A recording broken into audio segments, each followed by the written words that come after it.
அன்பு தமிழஞ்சங்களுக்கு வணக்கம் வணக்கம் வணக்கம் வணக்கம். நம்ம குரு பயிற்சி பலன்களை பற்றி பார்த்துட்டு வந்துட்டே இருக்கோம். அந்த வகையில் இப்போ மீன ராசி மற்றும் மீனம் லக்னம் இதில் பிறந்தவர்களுக்கு இந்த வைகாசி மாதம் 18ஆம் தேதி 1ஆம் தேதி அன்னைக்கு ஜூன் மாதம் இங்கிலீஷ் தேதியில் 2026 வந்து பார்த்தீங்கன்னா திங்கட்கிழமை அன்னைக்கு இரவு 1:50 மிதுன மனையில் இருந்து கடக வீட்டுக்குள்ள பிரவேசிக்கிறார் இந்த குரு பகவான் அவர்கள். அந்த வீடு வந்து உச்ச வீடு, அவரோட உச்ச வீடு என்பதை அறிந்து கொள்ளுங்கள்.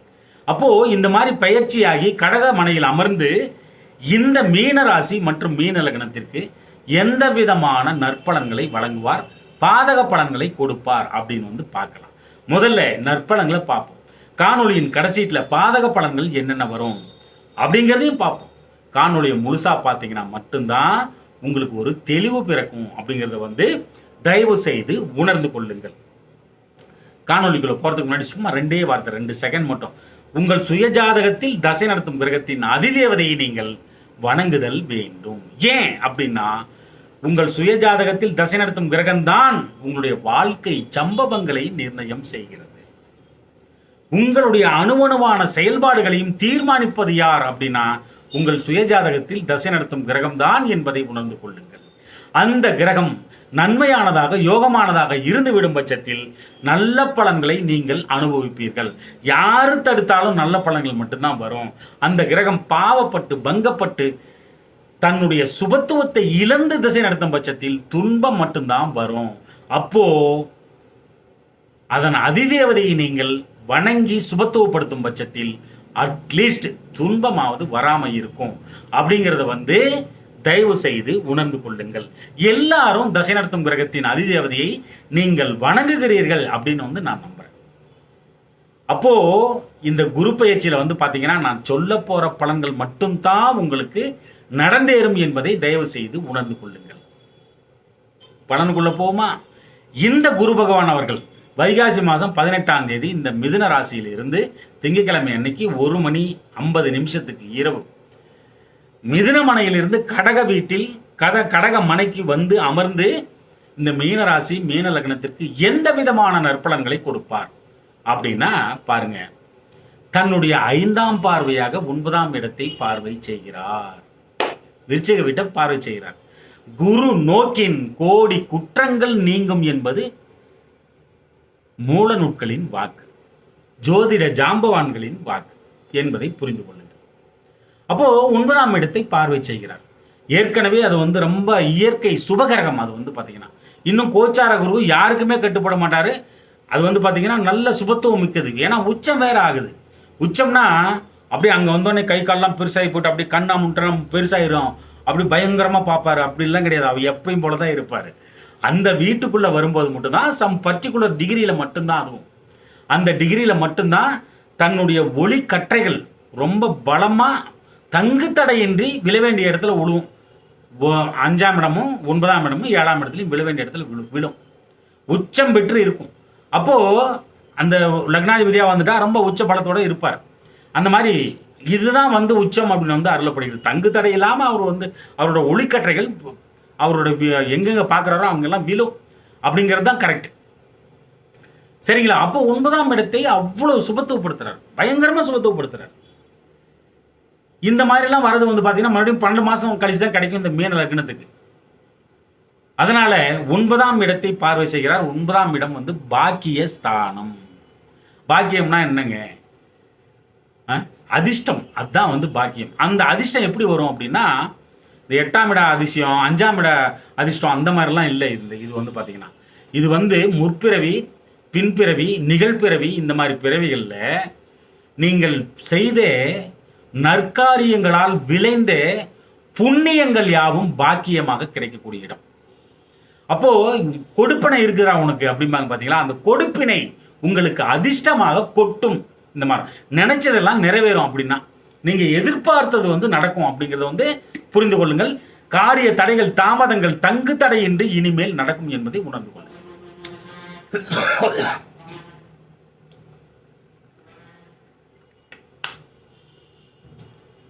அப்புறம் அப்பாவோட சொத்து, தாத்தாவோட சொத்து, வழி வழியா வந்த சொத்து இதெல்லாம் கிடைக்காமல் இருக்கும் பட்சத்தில் நிச்சயமாக கிடைக்கும். அது மட்டுமல்ல, இது சார்ந்த பேப்பர் ஒர்க்ஸ் ஏதாவது தொலைஞ்சு போயிருந்தா கிடைச்சிரும். அப்புறம் அது மட்டுமல்ல, இது சார்ந்த வம்பு வழக்கு கோர்ட்டு கேஸ் ஏதாவது இருந்தா அதுவும் வந்து முடிவுக்கு வரும். ஆன்றோர்கள் சான்றோர்கள் கற்ற குரு அதற்கு நிகரானவர்களின் ஆசீர்வாதங்கள் நிச்சயமாக கிடைக்கும். இந்த 9ஆம் இடம் சிவ அர்ச்சனை என்கிறது ஜாதக பாரிஜாதம். அப்போ அந்த சிவன் ஆலயம் போனீங்கன்னா அவ்வளவு பெரிய நன்மைகள் அருளோட வெளியே வருவீங்க. அப்போ தெய்வ கடாட்சமாக நீங்கள் வந்து விளங்குவீர்கள். 9ஆம் இடம் உயர் படிப்பு, அதாவது மாஸ்டர் டிகிரி அப்படின்னு வந்து அருளப்படுகிறது. அப்போ முதுகலை பட்டம், அது சார்ந்த கல்வியில் இருந்த தங்கு தடைகள் இனிமேல் இருக்காது. இந்த குரு பயிற்சிக்கு பின் படிப்பை கணக்கச்சிதமாக செய்து முடிப்பீர்கள், படித்து முடிப்பீர்கள். அற்புதமாக இருக்கும். அதுவும் வந்து பார்த்தீங்கன்னா திடீர் அதிர்ஷ்டங்கள் இந்த 9ஆம் இடம். வெளிநாட்டுக்கு போயிட்டு வரதும் இந்த இடத்துல தான் இருக்கு. வெளிநாட்டு வேலையும் சரி, வெளிநாட்டு பயணங்களும் சரி, வெளிநாடு பரிவர்த்தனைகள், ஒரு ஏஜென்ட் எடுக்கிறது, வெளிநாட்டில் வேலை செய்தல், இது எல்லாமே இதுவும் வச்சிருக்கு சம் பர்சன்டேஜ். அப்போ இது வந்து ரொம்ப ஸ்ட்ராங் ஆகும் பொழுது இது சார்ந்த, இப்போ சொன்ன பார்த்தீங்களா, இது சார்ந்த சகல விதமான விஷயங்களிலும் உள்ள சிக்கல்கள் நீங்கும். போயிட்டு வர்றது, டூர் போகிறது, லாங் டூர் போகிறது, இந்த ஆன்மீக யாத்திரைகள், பக்தி மார்க்க பயணங்கள் எல்லாமே சிறக்கும். அப்பேற்பட்ட ஒரு பர்ஃபெக்ஷனை வந்து காமிக்குது இந்த 9ஆம் இடம். முன் எப்போதும் இல்லாத அளவிற்கு உங்கள் தந்தை மிக பலவானாக மாறுவார். அவருக்கு இருக்கக்கூடிய சிக்கல்கள் எல்லாமே நீங்கும். அவரை பிடித்த உடல் பிணிகள் முழுமுற்றாக அழிந்து போகும். நோய்கள் எல்லாம் விட்டு விலகும். குரலே உயர்ந்து போயிடும். இந்த குரு பயிற்சிக்கு பின்னாடி ரொம்ப தெம்பும் திராணியமா வளம் வருவார். அவ்வளவு பெரிய பாக்கியத்தை வந்து கொடுக்குது. மூத்தோர்கள் சொத்து லாபமாக மாறுதல் இங்குதான் இருக்கு. இதுவும் வந்து கிடைக்கும். திடீர் அதிர்ஷ்டங்கள் நிச்சயமாக உண்டு. இதெல்லாம் எனக்கு கிடைக்குமா அப்படின்னு நினைச்சிட்டு இருந்ததெல்லாம் பர்ஃபெக்ஷனா கிடைக்கும் என்பதை உணர்ந்து கொள்ளுங்கள். தன்னுடைய 7ஆம் பார்வையால் இந்த குரு பகவான் அவர்கள் 11ஆம் இடத்தை பார்வை செய்கிறார். 11ஆம் இடம் என்பது என்ன? லாபஸ்தானம். லாவண்யம்னா 11ஆம் இடம் தான். அப்ப பேங்க் பேலன்ஸ் நிச்சயமா உயரும். பணத்தட்டுப்பாடு இருக்காது. தசா புத்தி இடம் கொடுக்கணும். குரு பயிற்சி ஆச்சு, இவன் சொன்னா நடக்கல, இதெல்லாம் இங்க இல்லை. அதான் நான் முதல்ல சொல்லிட்டேன். தசை நடத்துங்கிறது கைகளில் தான் இருக்குது. அப்போ லாபம் பன்மடங்கு பெறும். பணத்தட்டுப்பாடு நிச்சயமாக நீங்கும். தூர இடத்தில் சொத்து வாங்கி போடுதல் நடக்கும். பெரும் பணத்தை சம்பாதித்தல் கொடுக்கும். அளப்பரிய பணம். ஒரு வீட்டுக்கு நடுவில் சென்ட்ரா பணத்தை அடுக்கி வச்சுட்டு சுத்தியும் ஒரு அடி வழி விட்டுட்டு சுத்தி வந்தா எப்படி இருக்கும்? அவ்வளோ பெரிய பணம் அது வந்து. அப்போ இவ்வளவும் ஏன் உங்களுக்கு கிடைக்கூடாது? அப்போ என்ன நடக்கும்னா, உங்களுடைய ஸ்டேட்டஸுக்கு தகுந்த மாதிரி நீங்க எது மிகப்பெரிய ஆசைப்படுறீங்களோ அது நடக்கும். பண விஷயத்துல உங்களுடைய சகல விதமான விஷயங்களிலும் சரிங்க, உங்களுடைய ஆசைகள் நிறைவேறும். வாழ்க்கையில இதுதானா எனக்கு குறிக்கோள் அப்படின்னு சொல்லிட்டு ஒரு கோல் வந்து ஃபிக்ஸ் பண்ணியிருப்பீங்க. ஒரு லட்சியம் வந்து உங்களுக்கு இருக்கும். அந்த லட்சியத்தை இந்த குரு பகவான் அவர்கள் தன்னுடைய 7ஆம் பார்வையால் 11ஆம் வீட்டை பார்ப்பதனால் நிறைவேற்றி வைப்பார். ஆகச்சிறந்த ஆசைகள், குறிக்கோள்கள், லட்சியங்கள் உங்களுடைய எல்லாத்துக்கும் நிறைவேறுவதற்கான வாய்ப்புகள் அருளப்படுகிறது. மிகப்பெரிய சொத்து இந்த இடம். 1 ஏக்கர் 2 ஏக்கர் அப்படின்னு சொல்லுவாங்க இல்லையா, அதை அப்படி இப்படி மாற்றி சொல்லலாம். அந்த இடத்த 100 ஏக்கர் 200 ஏக்கர் அப்படி சொல்லலாம். அந்த அளவுக்கு பெரிய சொத்துக்கள், தோட்டம், துறவுகள், அவ்வளவு பெரிய சொத்தை வந்து இந்த 11ஆம் இடம் கையில் வச்சிருக்கு. அந்த இடத்தை பார்த்து சுபத்துவப்படுத்துறாரு. ஏன் அவ்வளவு பெரிய சொத்து உங்களுக்கு வரக்கூடாது? நீங்க மேக்சிமம் உங்க ஸ்டேட்டஸ் எவ்வளோ உங்களால சொத்து சம்பாதிக்க முடியுமோ அவ்வளவும் சம்பாதிக்க வச்சிரும். தசா புத்தி நல்லா இருக்கணும், அவ்வளவுதான். இந்த ஒரு சிலருக்கு காதல் மலரும். அப்புறம் இந்த மனசுல நினைச்சாலே 1000 பட்டாம்பூச்சி பறக்கும் பார்த்தியா, அந்த மாதிரி ஒரு உறவு வந்து கிடைக்கும். அது ஒழுக்கமிக்க உறவாக இருக்கும் என்பதை உணர்ந்து கொள்ளுங்கள். ஒழுக்கமிக்க உறவாக இருக்கும் என்பதை உணர்ந்து கொள்ளுங்கள். அந்த ஒழுக்கமிக்க உறவு உங்கள் தொழிலுக்கு மிக உறுதுணையாக இருக்கும். உங்கள் தந்தையும் மிக உறுதுணையாக இருப்பார். உங்களுடைய பெரியப்பா, அக்கா, அண்ணன் போன்றவர்கள் உங்கள் தொழில் சார்ந்த விஷயங்களுக்கு ஆகச்சிறந்த நன்மைகளை வந்து கொடுப்பார். உங்களை வந்து ரொம்ப மதிப்பாங்க. இந்த உறவுகள் எல்லாமே நீங்க வந்து அவ்வளவு சுபத்துவப்படுறீங்க.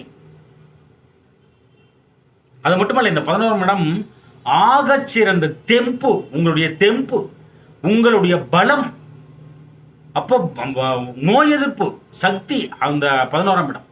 அப்போ சுபத்துவமாக மாறும்போது இதெல்லாம் அளப்பரிய சதவீதம் மிக்க நல்ல ஒரு தெம்பு, பலம், நோய் எதிர்ப்பு சக்தி உங்களுக்குள்ள அதிகரிச்சே தீரணும். அப்பேற்பட்ட இது வந்து கொடுக்குது. ஆகச்சிறந்த நலம் விரும்பிகள் இந்த இடம். உங்களுக்கு ஒன்றுன்னா சம்மந்தமே இல்லாத இருப்பாங்க, அவங்க அழுதுருவாங்க. அப்பேற்பட்ட உங்கள் நலனில் அக்கறை கொண்டவர்களாக இருப்பார்கள். அந்த மாதிரி நலன் விரும்பிகள் எல்லாமே கிடைப்பாங்க உங்களுக்கு. அது மட்டுமல்ல, மறைமுகமான உறவுகள் இது வந்து இன்னும் மேன்மேலும் மறைமுகமாக காப்பாற்றப்படும். கள்ள உறவுன்னு சொல்லுவாங்க இல்லையா, அந்த மாதிரி யாராவது இருந்தீங்கன்னா கூட அந்த மாதிரி உறவுகள் காப்பாற்றப்படும். நல்ல வந்து மூடி மறைக்கும். இந்த குரு பகவான் பார்க்குற இடத்து வந்து அவ்வளோ சாதாரணமாக உங்களை விட்டு நகர விடாது. அப்போ பெரிய லாபம், லாவண்யம் இதெல்லாமே கிடைக்கும். அது மட்டுமல்ல, தலைமை தாங்கும் தகுதி அந்த 11ஆம் இடம். அப்போ உயர் பதவி, மேற்பதவி, பட்டை பதவி கிடைப்பதற்கான வாய்ப்புகளை உருவாக்கி தரப்படும் உங்களுக்கு. உங்கள் ஆசைகள், இச்சைகள் நிறைவேறுவதற்கான வாய்ப்புகள் அதிகம். தசாபுத்தி இடம் கொடுக்கணும். அது மட்டுமல்ல, உங்களுடைய லக்னத்தை பார்வை செய்கிறார். தன்னுடைய 9ஆம் பார்வையாளர் பார்வை செய்கிறார். அவரோட பார்வையிலே ரொம்ப பலமிக்க பார்வை என்று அருளப்படுவது 9ஆம் பார்வை. அப்போ இந்த 9ஆம் பார்வையாளர் இந்த வந்து உங்களுடைய லக்னத்தை பார்க்குற, உங்களை பார்க்குறாரு. உங்களுக்கு தலைவலி இருந்துச்சுன்னா நீங்கிடும், கண்ணு வலி இருந்துச்சுன்னா நீங்கிடும், உடம்பு வலி இருந்துச்சுன்னா நீங்கிடும். உங்கள் உடலில் இருக்க சகலவிதமான நோய்களுக்கும் விடுவு கிடைக்கும். இந்த குரு பயிற்சிக்கு பின்னாடி தான் நல்ல மருத்துவம், மருந்தே கிடைக்கும். மறைமுக நோய்கள் உங்களை விட்டு அகலும். உடல் பலம், தெம்பு, நோய் எதிர்ப்பு சக்தி 11ஆம் இடம் வேற வந்து வேலை செய்யுது. 9ஆம் இடமும் சப்போர்ட் பண்ணுது. அப்போ உங்களுக்காக உங்கள் தந்தையும் உங்களுடைய பெரியப்பாவும் உங்களுடைய அண்ணன் அக்காவும் பெரிய தியாகங்களை செய்வார்கள். உடல் பலம், தெம்பு, நோய் எதிர்ப்பு சக்தி எல்லாம் உங்களை விட்டு விலகும். அது மட்டுமல்ல, நல்ல விழிப்புணர்வை வந்து பெறுவீர்கள். ஒரு ஒழுக்கமிக்க மனிதராக, ஆத்மாவாக நீங்கள் வலம் வருவீர்கள்.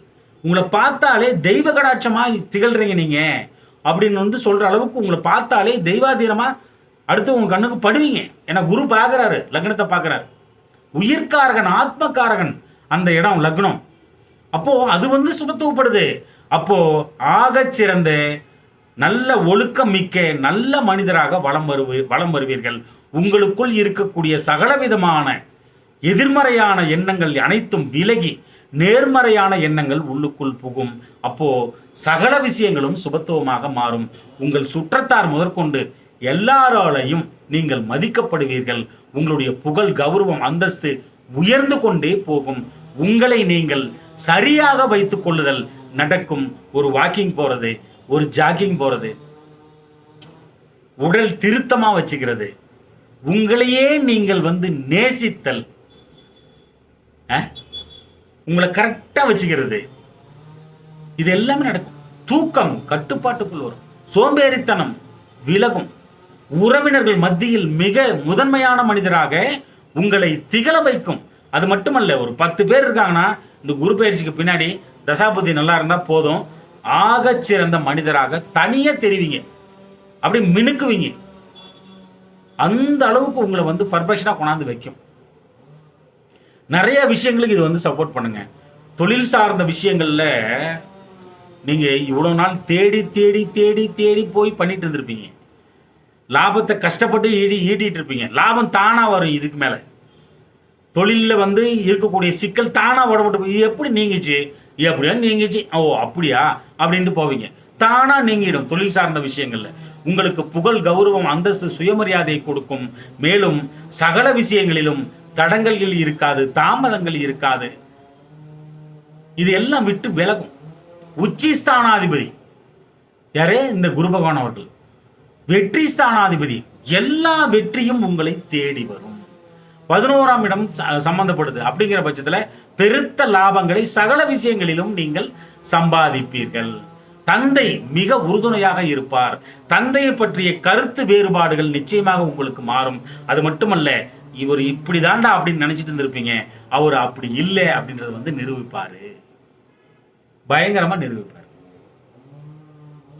இதுதான் வந்து பாத்தீங்கன்னா இந்த மீனராசி, மீன லக்னத்துல பிறந்த உங்களுக்கு இந்த வைகாசி 18 1ஆம் தேதி ஜூன் மாதம் 2026 திங்கட்கிழமை அன்னைக்கு 1:50 மிதுன ராசியில் இருந்து கடக ராசியில் வந்து அமர்ந்து இந்த கோச்சார குரு பகவான் அவர்கள் இவ்வளவு நற்பலன்களை வழங்குவதற்காக காத்திருக்கிறார். எல்லாமே கிடைச்சிருமா? மீனராசியில் பிறந்துட்டாலே கிடைச்சிருமா அப்படின்னா கிடையாது.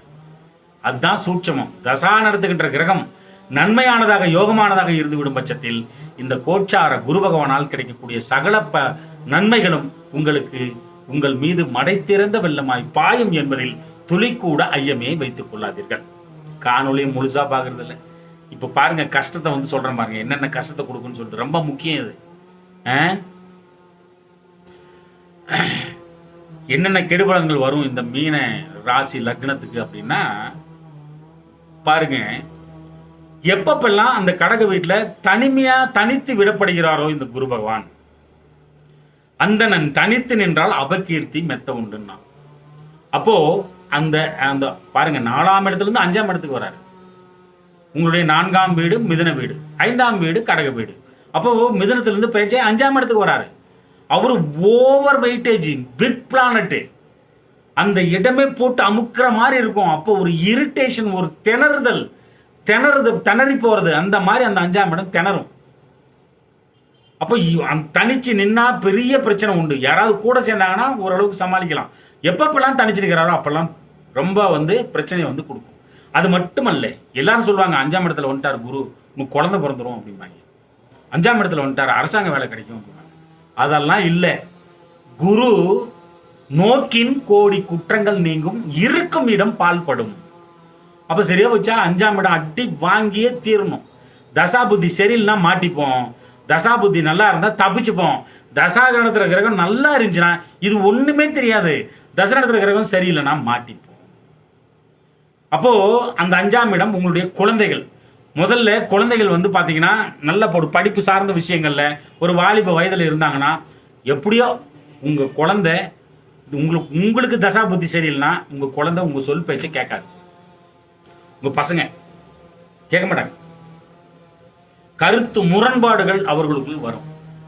குழந்தையற்றவர்களுக்கு குழந்தை பிறக்குமா அப்படின்னா அதுலயும் சிக்கல் வரும். தள்ளி போகும் அப்படிங்கறத புரிஞ்சுக்கணும். அரசாங்கம் அந்த இடம். அப்போ யாரெல்லாம் அரசியல்வாதியா இருந்து அவங்களுக்கு தசை நடத்துற கிரகம் சரியில்லையோ அவங்க எல்லாத்துக்குமே சரியான பிரச்சனை வரும். சொன்ன பேச்சு கேட்க மாட்டாங்க, ஒரு ப்ரொமோஷன் வேணும்னா கிடைக்காது, உங்களை மதிக்க மாட்டாங்க, உங்களுடைய புகழ் கௌரவம் அந்தஸ்துக்கு இழுக்கு வரும். அரசியல்வாதிகளுக்கு அரசாங்கம் அந்த இடம். அப்போ அரசு வேலையில் இருக்கிறவங்களுக்கு இந்த பிரச்சனை வந்து வரும். டி ப்ரொமோஷன் ஆகிற வரையும் கூட நடக்கும். அரசாங்க வேலைக்கு யாராவது முயற்சி பண்ணிட்டு இருந்தாலும் அதுலேயும் சிக்கல் இருக்கு. சரியா ஞாபகம் வச்சு எழுதுவீங்களான்னா அதுலேயும் கஷ்டம்தான். ஆள் மனது அந்த 5ஆம் இடம். அப்போ மனதில் தோன்றிய காதல் துன்பத்தை கொடுக்கும், வெற்றி பெறாது, துன்பத்தை கொடுக்கும். அது மட்டுமல்ல, ஆள் மன கேள்விக்கு விடை கிடைக்காது. ஆள் மனதில் ஒரு பயம், ஒரு இரிட்டேஷன், ஒரு இருப்பு கொள்ளாத தன்மை இருந்துகிட்டே இருக்கும்.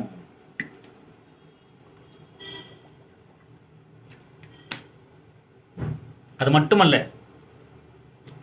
கலை, இலக்கியம், நாடகம், சினிமா, பொழுதுபோக்கு இதெல்லாம் கெடும். இந்த சினிமா துறையில் இருக்கிறவங்களுக்கெல்லாம் நல்வாய்ப்பு நல்காது, அதாவது விலகிடும், கைவிட்டு போயிடும். கவனமா இருக்கணும். தசாபுத்தி சரியில்லைன்னா தான் நான் சொல்லிட்டு இருக்கேன். அப்படிங்கிற பட்சத்தில் ஒரு நல்ல வாய்ப்பு வர்றது வந்து தட்டி பறிக்கப்படும். வேற யாராவது வந்து எடுத்துட்டு போயிடுவாங்க. அது மாதிரிலாம் நடக்கும். குலதெய்வங்க இந்த 5ஆம் இடம். அப்போ என்ன நடக்கும்?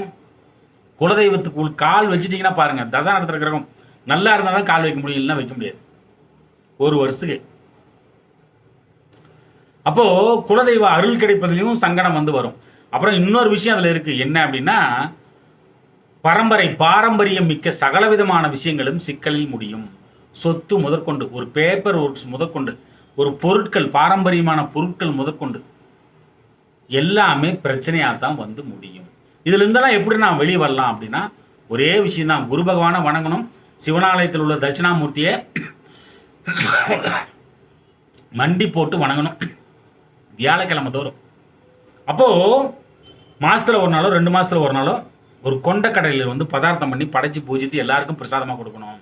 அப்போ உங்களுக்கு தெம்பும் திராணியும் தருவார். அவர் கொடுக்கக்கூடிய பிரச்சனைகள் வந்து உங்களுக்கு மட்டுப்படும். அப்படியே சனி பகவானுக்கு சனிக்கிழமை தோறும் ஒரு எள்ளெண்ணெயில் தீபம் போட்டு விட்டீர்கள் என்றால் உங்களை வீழ்த்தவே முடியாது தமிழஞ்சங்களே. அன்பு தமிழஞ்சங்களே, இந்த கருத்துக்களை நன்றாக மனதிற்குள் உள்வாங்கி வாழ்க்கையில் கைப்பிடித்து மேன்மேலும் முன்னேறி பல்லாண்டு வாழ்கவன எனது தமிழ் பெரும்பாட்டன் முருகனை நானும் வேண்டிக் கொள்கிறேன். நன்றி அன்பு தமிழ் நெஞ்சங்களே, நன்றி.